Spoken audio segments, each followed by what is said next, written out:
गुरुदेव। जय गुरुदेव। यदि कुदरती कहर से बचना है, शाकाहारी रहना है। बाबा जी का कहना साफ, कुदरत नहीं करेगी माफ।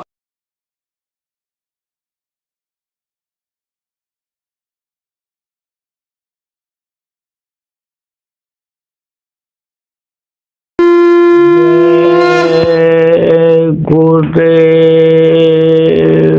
उदार की है शक्ति अपार, गुरुदेव तुम्हारे हाथों में पतितों का भी होता सुधार, सरकार तुम्हारे हाथों में।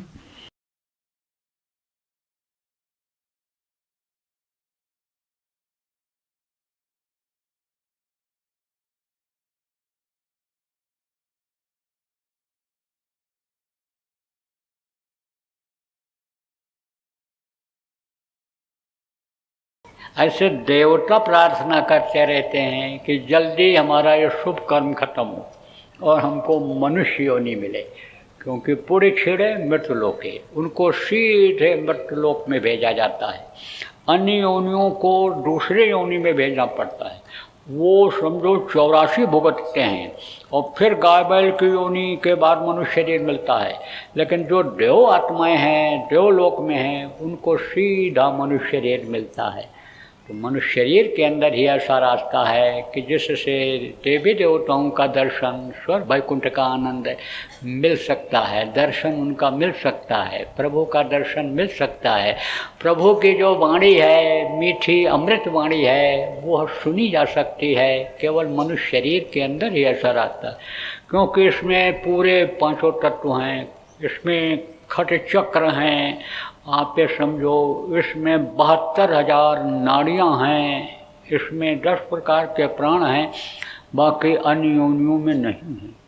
देखो अन्य योनि में जो हैं, भेड़ हैं, बकरा हैं, गाय है, बैल है, भैंस है, खाते वो भी हैं, बच्चा वो भी पैदा करते हैं, लेकिन उनमें रास्ता नहीं है। देखो कोई भी बैल ऐसे सीधा गर्दन करके आसमान को नहीं देख सकता है, कोई भी घोड़ा, कोई भी गधा, कोई भी बकरा नहीं देख सकता है, लेकिन आदमी देखो ऐसे आसमान को देख लेता, ऐसे गर्दन घुमा के बगल देख लेता है, इस तरह से ऐसे बगल देख लेता है, लेकिन वो नहीं देख सकते। खून है उनके अंदर, हड्डी उनके अंदर भी है, चमड़ी उनके अंदर भी है, जो मनुष्य के अंदर है, लेकिन पूरे 5 तत्व नहीं हैं, बुद्धिहीन है वो। आकाश तत्व की कमी है उनके अंदर, आपके अंदर पूरे 5 तत्व हैं। इसीलिए इसको नर नारायणी शरीर कहा गया। मुसलमान फ़कीरों ने अशरफुल मखलूक़ात कहा और ईसा मसीह ने इसको टेम्पल ऑफ लिविंग गॉड कहा। तो अब आप ये समझो कि यह बेशकीमती है, इसकी कोई कीमत नहीं है, और सांसों की पूंजी आपको खर्च करने के लिए मिली हुई है। वो दिन रात जो ये आते हैं उसमें सब खर्च होती चली जाती है। दिन को आप सफ़ेद चूहा समझ लो, रात को काला चूहा समझ लो, तो ये जो चूहे आते हैं दिन रात के, ये उम्र को काट करके कुचुर करके ख़त्म कर दे रहे हैं। और एक दिन आप ये समझो खिजर से कहते हैं ना, क्या लेकर तो आया जग में, क्या लेकर तो जाएगा, सोच समझ ले रे मनमोहक, आखिर में पछताएगा, आखिर में पछताना पड़ेगा। आप ये समझो कहते हैं ना कि मुट्ठी बांध के आए हैं और हाथ फैला करके चले जाएंगे, तो ले तो नहीं जा सकते यहाँ से, लेकिन माँ के पेट से लाए हो, क्या लाए हो, इसी मुट्ठी में लाए हो, अर्थ धर्म काम और मोक्ष। अब अर्थ का मतलब क्या होता है कि धन कमाओ, हाथ से मार करके ले आओ, लूट करके ले आओ, ये नहीं है। अर्थ का मतलब है मनुष्य शरीर पाने का अर्थ समझो, विषय वासनाओं में फंसने का, यानी नब्या जिब्या के स्वाद में ही पूरा जीवन बिता देने का, यानी ये मनुष्य शरीर नहीं है।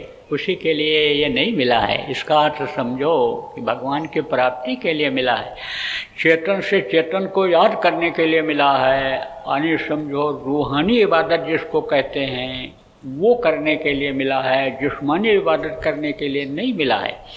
तो अब आप ये समझो प्रभु कि अर्थ इसका यही है कि इस जीवात्मा पर करो दया, यानी अर्थ धर्म। धर्म क्या है? असला धर्म यही है, दया धर्म तन बसे शरीरा, ताकर रक्षा करें रघुवीरा।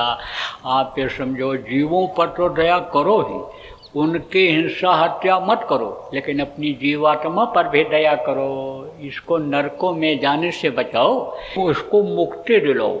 मुक्ति किसको कहते हैं? जहाँ से वापस नहीं आना होता है, जैसे शमशान घाट पर लिखा रहता है मुक्ति धाम मोक्ष धाम।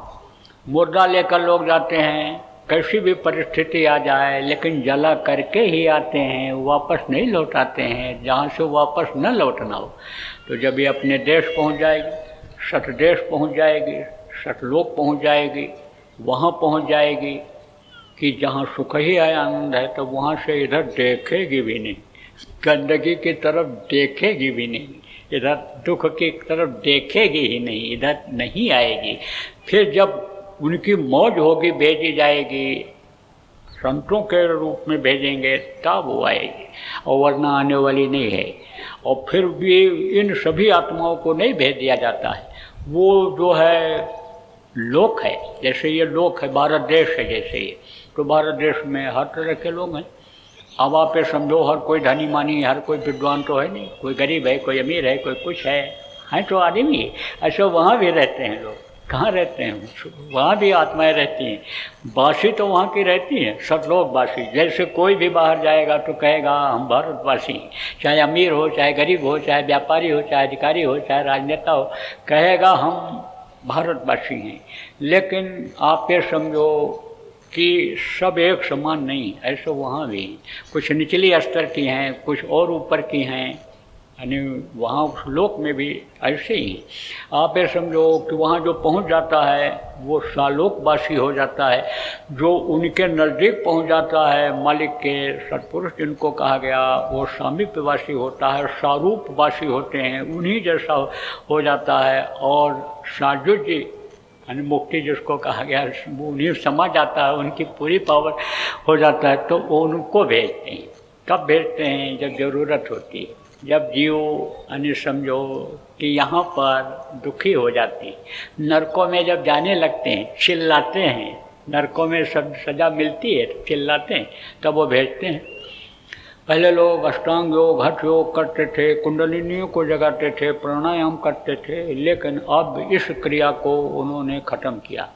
पापाचार दुराचार जब ज़्यादा बढ़ा, लोगों का चाल चलन खान पान बिगड़ने लग गया, लोगों के विचार भावनाएं जब बदल गईं, तब उसकी सज़ा मिलने लग गई, नरकों में जाने लग गए। और जब चिल्लाए, कहते ना दयो दयो आलसी पुकारा, जब मुसीबत आती है तब चिल्लाते हो। अगर हमेशा वो प्रभु याद रहे तो मुसीबत आवे क्यों? वो हमेशा चैतन्य रहे, चैतन्य रखेगा आपको। कहा गुरु माथे पर रखिए, चलिए आज्ञा माही, कह कबीरता दास का, 3 लोग बनाए। आप जो नामदानी प्रेमी हो, गुरु को ही तो भूल जाते हो, गुरु को भूल जाते हो, गुरु को याद नहीं करते हो। तो गुरु भी सोचते हैं कि जब अपने मन का ही कर रहा है तो करने दो। बच्चा जब रोता है, चिल्लाता है, तब देखो माँ देखती है, बाप जाता है उसको उठा लेता है, गोदी में ले लेता है, प्यार करता है, खिलाता है।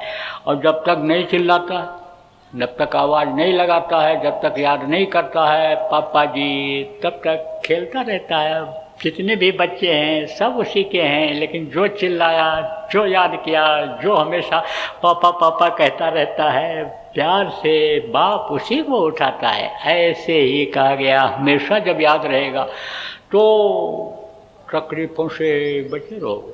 कहा गया कि गुरु हमेशा अगर सामने रहेंगे तो गुरु के सामने कोई भी बुराई इस शरीर से नहीं हो पाएगी, इस अंगों से नहीं हो पाएगी। लेकिन जब गुरु को समझते हो कि ये तो हाड़ मांस के शरीर वाले हैं, ये तो वहाँ पर होंगे, वहाँ रहते हैं, छोड़ के शरीर चले गए, तो समझते हो कि वो तो अब चले गए, कौन देख रहा है, कौन कर रहा है, बस उसी में फंस जाते हो। गुरु तो हमेशा हाजिर नाजिर होते हैं, गुरु हमेशा रहते हैं, शरीर छोड़कर चले जाते हैं, तब भी समर्थ गुरु जो होते हैं जीवों की संभाल करते हैं। तो जब चिल्लाए तब वो भेजा, जब चिल्लाते हैं नरकों में तब वो भेजता है। किसको भेजता है? अपनी शक्तियों को ही भेजता है। कौन सी शक्ति को? पावरफुल शक्ति को, ताकतवर शक्ति को भेजता है।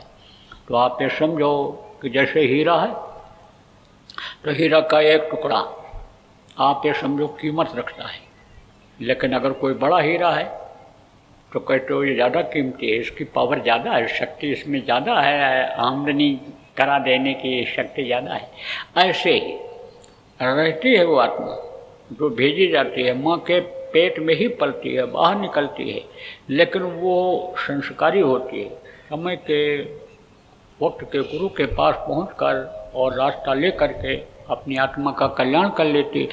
सोए जाने ते देव जनाई, जाना तुम्हें तुम्हें हो जाए, पूरी पावर आ जाती है। फिर वो उसको हुक्म दे देते हैं कि अब तुम काम करो।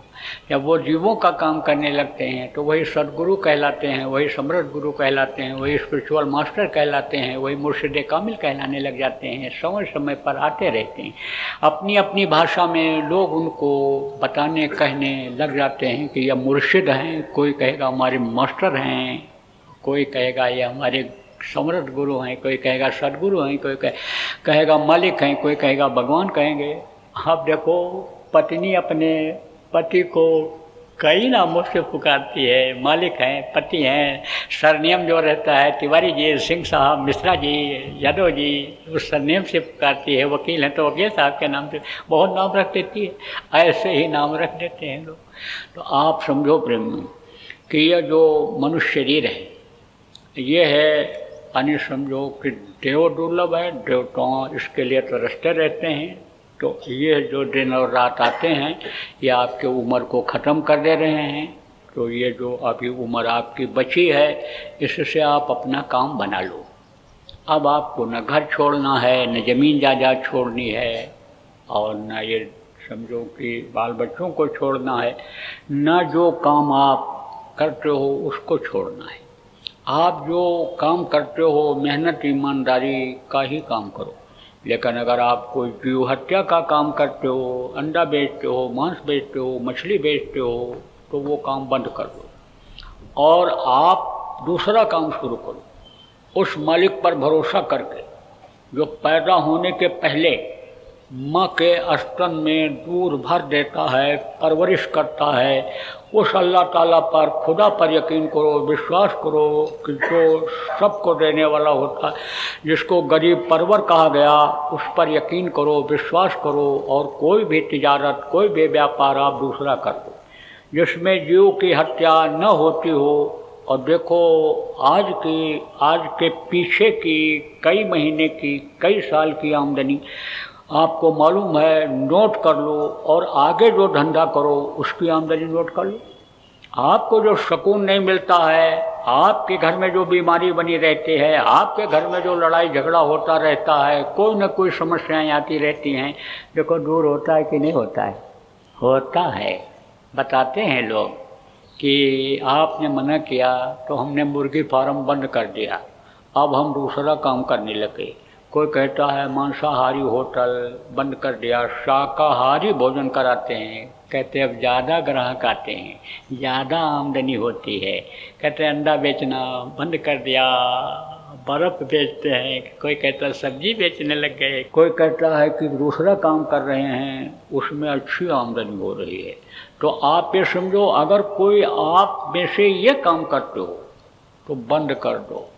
गलत का अंजाम गलत होता है, आज नहीं तो कल वो सामने आता है और उसका जो फल होता है वो खट्टा होता है। आप तो मीठे फल के लिए अच्छी इच्छा लेकर के करते हो, लेकिन वही आपके लिए दुखदाई होगा। तो उस काम को तो आप बंद कर दो, और जो अन्य काम बिजनेस व्यापार का करते हो उसको मेहनत और ईमानदारी से करो, उसमें आपको बरकत मिलेगी। बरकत मुख्य चीज़ होती है, बहुत दे दिया जाए, बरकत छीन लिया जाए तो सब बेकार, इसलिए बरकत उसमें आपको मिलेगी। जो मेहनत ईमानदारी का करोगे। देखो चोर चोरी करके लाता है लेकिन पैसा नहीं रुकता। जो जुआ में जीत करके, जिसको लक्ष्मी कहते हो, रुपया को जब पाते हो मस्तक में लगाते हो, मत्थे में लगा करके फिर आप गल्ला में अपने तिजोरी में रखते हो, तो वो जुआड़ी के पास नहीं रुकती हैं, चली जाती हैं। दूसरे दिन फिर हार जाता है, घर से भी चला जाता है। आप तो समझो प्रेमियों, मेहनत की कमाई में बरकत है, तो मेहनत और ईमानदारी की कमाई करो जो करते हो आप। और जैसा मैंने बताया, कम खाओ, कम खाओगे बीमारी नहीं आएगी, ऑपरेशन नहीं कराना पड़ेगा, दवा की ज़रूरत नहीं पड़ेगी। 2 बात अगर आप बर्दाश्त कर लोगे तो आप ये समझो लड़ाई झगड़ा से बचे रहोगे, कोर्ट कचहरी में नहीं जाना पड़ेगा, थाना पुलिस में नहीं जाना पड़ेगा, मार नहीं खाना पड़ेगा, अस्पताल में जाकर मार खा करके इलाज नहीं करवाना पड़ेगा। इन सब से आप दूर रहोगे। इसलिए 2 बात बर्दाश्त कर लो। देखो कोई किसी को गाली दे देता है तो एक ने एक को दिया तो दूसरा दिया, दूसरे को दिया, एक ने एक बात कही तो दूसरा 2 बात कही, 4 बात कही। सास ने बहू की निंदा कर दिया तो बहू पता लगाने लगती है कि इनके मायके का कैसा समाचार है, हमारे सासू माँ के, वो वहाँ की बात सब बोलने लग जाती है। बस झगड़ा शुरू हो जाता है। सास बहू का झगड़ा मशहूर है। अब अगर एक बोला 2 बोले तो नमक नमक से नहीं खाया जाता है। एक अगर बोल दे दूसरा चुप हो जाए तो आप ये समझ लो कि झगड़ा नहीं होगा। समझ लो कि भाई हमारा इनसे लेना देना था, हमने कभी इनको गाली ही नहीं दिया, अपशब्द ही नहीं कहा था, लगने वाली बात ही नहीं बोली थी, बल्कि हमने इनको डंडा मारा था और ये हमको बातों में ही अदा करा रहे हैं, बातों में ही वो कर्जा अदा हो रहा है। तो झगड़ा टल जाएगा कि नहीं टलेगा? और अगर झगड़ा हो गया तो पहले तो बातों की लड़ाई होती है, फिर घूसिम घूसा होने लगता है। बस इसी गृहस्थ आश्रम में कोर्ट कचहरी की लड़ाई शुरू हो जाती है, तलाक के मुकदमे शुरू हो जाते हैं, आप ये समझो दहेज के मुकदमे चले जाते हैं, जेल की यानी पतली दाल और वो मोटी मोटी सब्जी खानी पड़ती है। तो आप ये समझो ऐसा काम क्यों किया जाए कि जिससे जीवन दुखी हो जाए। सुख के लिए तो करते हो लेकिन दुख पैदा हो जाता है। चिल्लाते हैं लड़के की शादी नहीं हो रही, लड़के की शादी नहीं हो रही, लड़के की शादी नहीं हो रही है। अब जब शादी भी हो गई, दया करो दया करो दया करो, शादी भी हो गई तो निभता है, 7 दिन के बाद चली जाती है। कई कारण है। एक तो कमाता नहीं, मन नहीं लगता कोई काम, गुस्सा जो जहर है मनुष्य शरीर के अंदर पूरा भरा हुआ रहता, महा आलसी रहता है, शरीर में दम नहीं है कि कमा के खिला सके, औरत की इच्छा की पूर्ति कर सके। बस शादी हो जाए, शादी हो जाए, शादी हो जाए तो उसका फल क्या मिलेगा आगे? और तकलीफ दे हो जाएगा और दुखदाई हो जाएगा। देखो अभी तो ये सोचते हो सुख के लिए कि और अच्छा लड़का मिल जाए हमारी लड़की के लिए, हमारी लड़के के लिए अच्छी लड़की मिल जाए, दहेज वाली मिल जाए, ज़्यादा पैसा मिल जाए हमको, सुख के लिए सोचते हो। लेकिन आप अच्छे घर की लड़की को ले आओ और जैसा रहन सहन उसका है और यहाँ न रख पाओ तो झगड़ा होगा कि नहीं होगा? बेकार बैठे लड़के की शादी आप कर दो, शादी के दूसरे दिन से ही खर्चा शुरू हो जाता है। अब वही आमदनी, वही तनख्वाह, वही पेंशन जो घर में आ रही है, 4 आदमी थे तब खाते थे, अब 5वां आया तो खर्चा बढ़ेगा कि नहीं बढ़ेगा? तो बस कुछ कुछ शुरू हो जाता है। खर्चा जब होता है सासू माँ का तब बहू के ऊपर गुस्सा उतारती हैं, दहेज लेकर नहीं आई, देखो हमको क्या दिया, हमारा लड़का इतना पढ़े है, देखो कितना काबिल है। लेकिन काबिल तो है लड़का का, रहन सहन आपका कैसा है ये देखो। लड़का तो उतना ही कमाता है कि जितना आपका रहन सहन ठीक से चल सके। तो अच्छे घर की लड़की ले आओगे तो कहाँ से रह पाएगी? इसीलिए कहा गया रिश्ता बराबरी का होना चाहिए। आप देख लो गुरु महाराज से भी लोग पूछते थे, मुझसे भी पूछते हैं, शादी कर लें, ये लड़की है, ये लड़का है, ये फोटो है, ये सामने लाके खड़ा कर देते हैं। तो भाई आप समझो, या तो ये बातें जो बताई जाएं, संयम नियम का पालन कराओ, ध्यान भजन सुमिरन कराओ। आप ये समझो जो बातें बताई जाती हैं उनको बच्चों और बच्चियों को कराओ, और नहीं कराओगे तो बिगड़ जाएंगे वो, उनकी आदतें बिगड़ जाएंगी, स्वभाव उनका नहीं मिलेगा तो झगड़ा तो हो गए हो। तो अब तो हम यही कह देते हैं कि देख लो, तुम्हारे समझ में जो आवे वो करो। अब आपको देखने की ज़रूरत है, ये न कहना रहा है महाराज जी ने आपने कहा था, आपके कहने से किया, तो देखो बिगाड़ हो रहा है, भग गई घर से, देखो ये लड़का नालायक निकल गया, आपके कहने से किया था। अरे आप देखो, पैदा किया आपने, कमाई आप खा रहे हो, तो आप भी तो देखो, कोई जिम्मेदारी आपकी भी तो बनती है। अरे भाई देख करके कर लो। ये ज़रूर कहता हूँ कि समय पर अगर नहीं करोगे तो समय चूक जाओगे, तो समय फिर मिलेगा नहीं। हर काम का समय होता है, बचपना होती है, जवानी होती है, फिर बुढ़ापा आ जाती है। आप बुढ़ापे में जो शादी करते हैं, इसमें किए होंगे, ज़रा उनसे पूछ लो क्या हाल है उनका।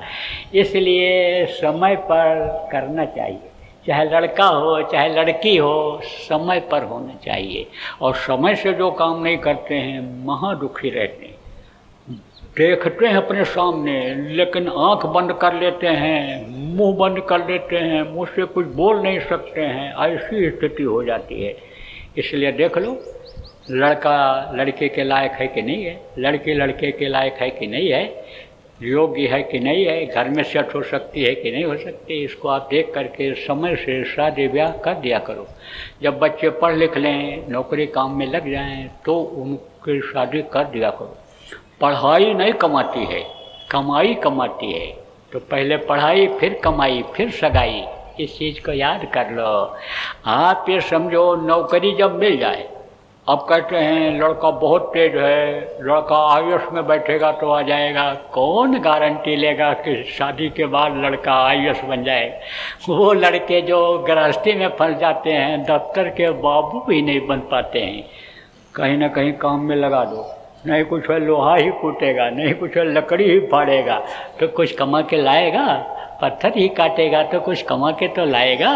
पढ़ाई का उपयोग तो होगा, दिल दिमाग वो जो पढ़ाई में लगाया, बुद्धि तेज हुई, जब उस काम में लगेगी तो कमाई वो बढ़ा देगा। देखो पढ़े लिखे लोग, जो बुद्धिमान लोग होते हैं, कोई काम करते हैं सफल हो जाते हैं। इंजीनियर लोग नौकरी करते हैं, फिर वो कंस्ट्रक्शन खुद करने लग जाते हैं, अच्छे वेल्डर बन जाते हैं। डॉक्टर देखो नौकरी करते हैं, अनुभव हो जाता है, अपनी क्लिनिक खोल लेते हैं, लाखों लाख कमाते हैं। तो कुछ न कुछ करा दो, उसके बाद में तब आगे की सोचो। देखो बच्चों, खाली मत बैठो।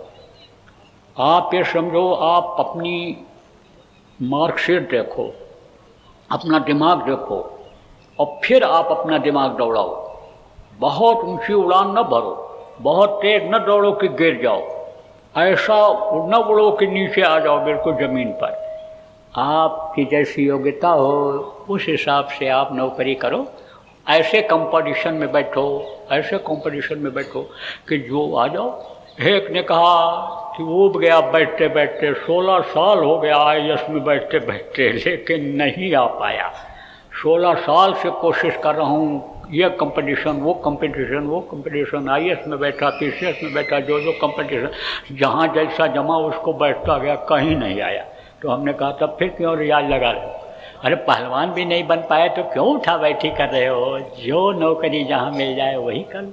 गाय बेच देते हैं, बैल बेच देते हैं, जेवर औरतें बेच देती हैं, लड़का कलेक्टर कमिश्नर हो जाएगा, लेकिन दफ्तर का चपरासी भी नहीं बन पाता है।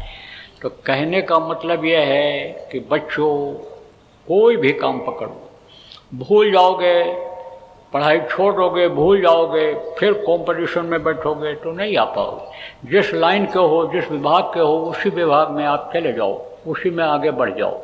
जो विषय आपको अच्छा लगे वो विषय आप ले लो, पूछने की ज़रूरत नहीं है। जिसमें आपके अच्छे मार्क्स हों या जो भी लाइन आपको चुनना हो कि हमको डॉक्टर बनना है, इंजीनियर बनना है, हमको विद्वान बनना है, हमको संस्कृत का, हमको इंग्लिश का, हिंदी का लेक्चरर बनना है, प्रोफेसर बनना है, वो लाइन आप अपना लो और उसी में आप चले जाओ। हमसे पूछने की ज़रूरत नहीं है।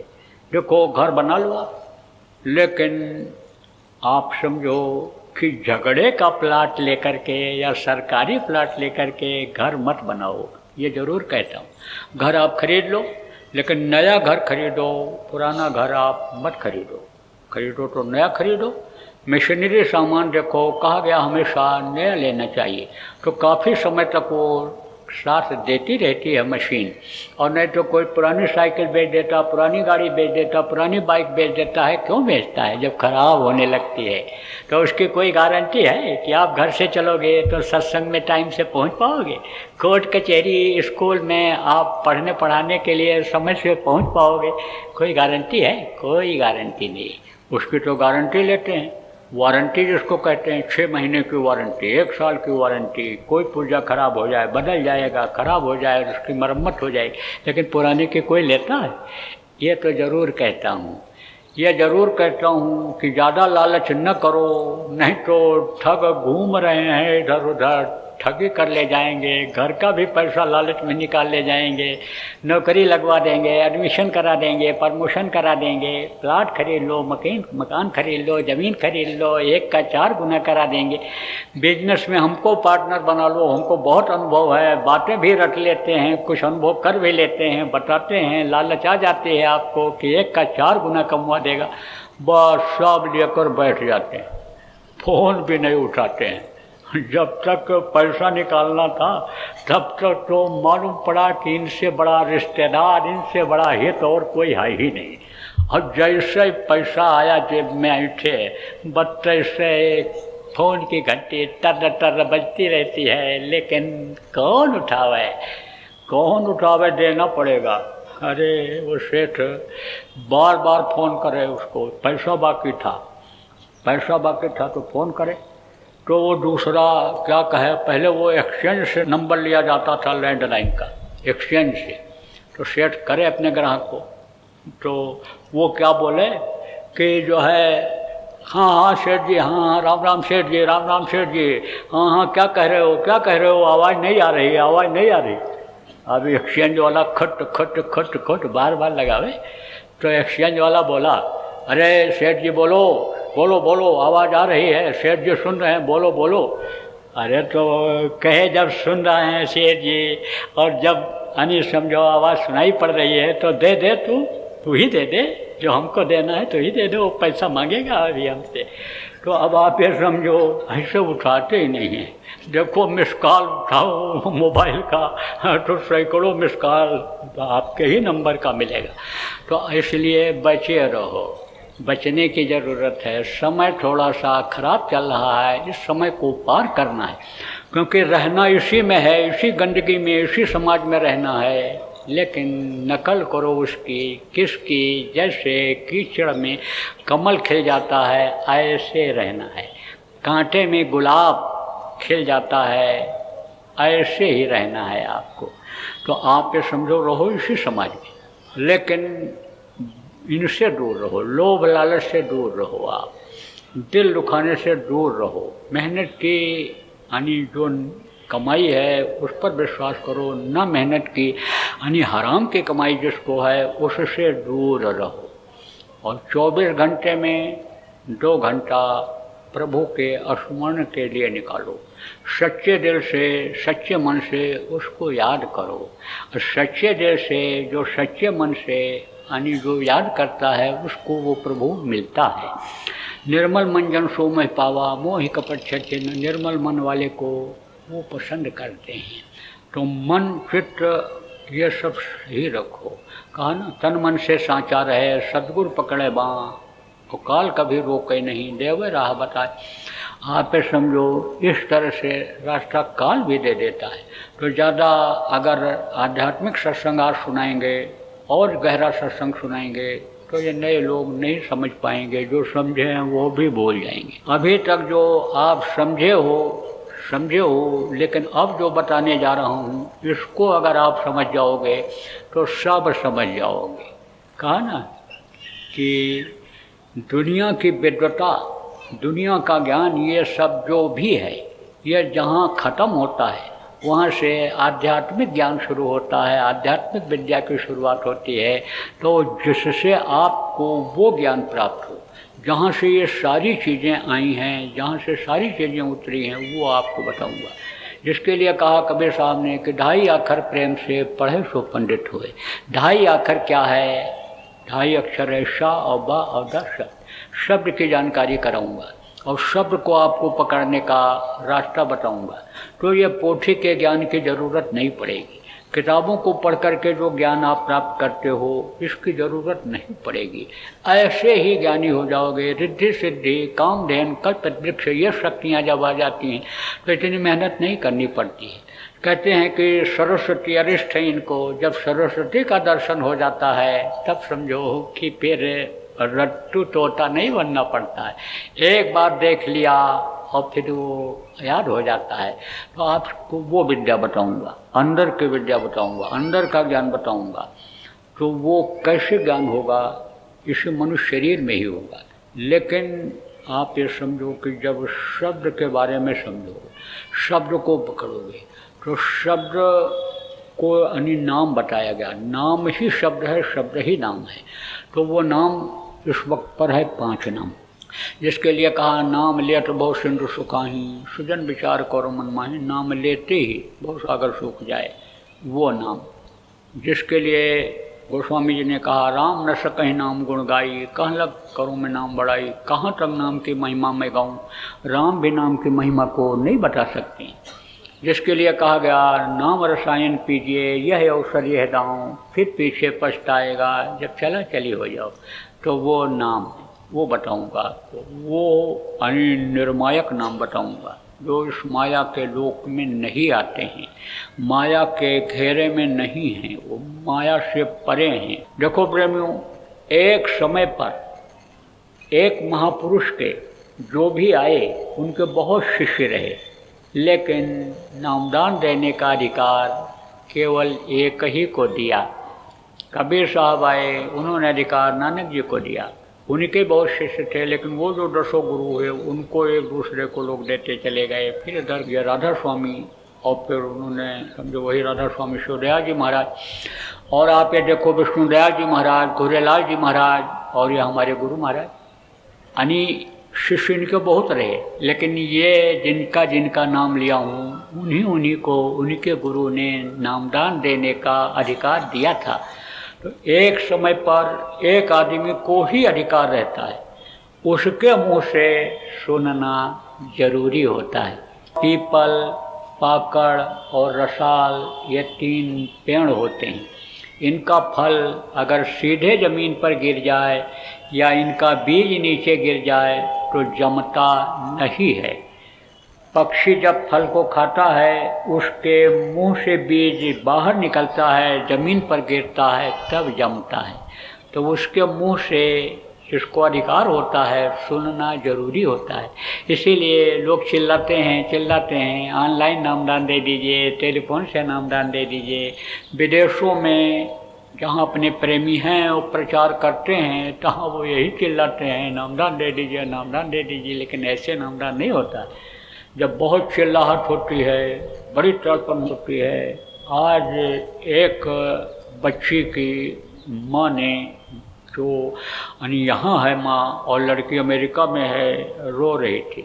बहुत दिन हो गया और नहीं मुलाकात हो पाई। वो तो कह रही थी दर्शन नहीं हो पाया। तो ऐसे जब तड़प जगती है, जाना पड़ता है। 15-16 देशों में जा कर के नामदान दिया, इसीलिए कि पहुँच नहीं पाते हैं, आते हैं। अब आप समझो कि भंडारे में बहुत देश के लोग आए थे और पूरा परिवार आया कुछ लोगों का, और यहाँ भी आए हैं बेचारे, लेकिन परिवार नहीं आ पाया। तो ऐसे ही समझो कि जाकर देना पड़ता है। तो मुंह से सुनना नाम जरूरी होता है। तो आप किसी को बताना मत, लेकिन कुछ परहेज करना पड़ेगा। परहेज नहीं करो और दवा बहुत अच्छी हो तो मर्ज नहीं जाता है, तकलीफ दूर नहीं होता। जय गुरुदेव। अभी आपने बाबा उमाकांत जी महाराज के सत्संग को सुना। बाबा जी अन्य किसी से चंदा न लेकर अपने प्रेमियों के सहयोग से देश विदेश में तमाम जनहित के काम करते हुए सभी तरह की तकलीफ़ों को दूर करने व प्रभु के मिलने का उपाय बताते हैं। आप इस जीवन के इस बचे हुए समय में समय निकालकर बाबा जी से ज़रूर मिलिएगा। आपके सुझाव के लिए व्हाट्सएप नंबर 9575600700। जय गुरुदेव। जय गुरुदेव।